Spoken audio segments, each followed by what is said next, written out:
Il telefono di Monica Poli, membro del gruppo Cittadini Non Distratti, nota per le sue videosegnalazioni di borseggiatrici a Venezia, è stato ritrovato. Aveva subito il furto la scorsa settimana da parte di una persona non ancora identificata e grazie alla localizzazione i carabinieri l'hanno trovato e restituito. Questa vicenda però ha innescato una serie di polemiche in seno all'Associazione dei Cittadini Non Distratti. C'è infatti chi pensa che la notorietà di Monica non abbia giovato alla causa del gruppo. Siamo un gruppo, e l'abbiamo anche sempre detto, apartitico.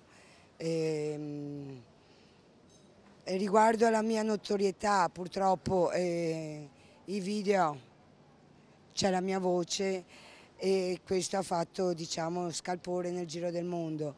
Ma però della mia notorietà a me non interessa assolutamente nulla.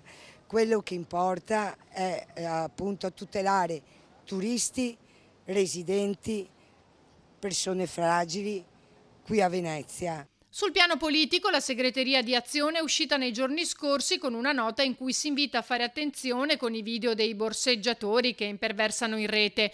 Il rischio, secondo il partito fondato da Calenda, è che si crei una cattiva pubblicità per la città. Nel ringraziare Carabinieri e Prefetto per la vicinanza e l'aiuto, Monica continua.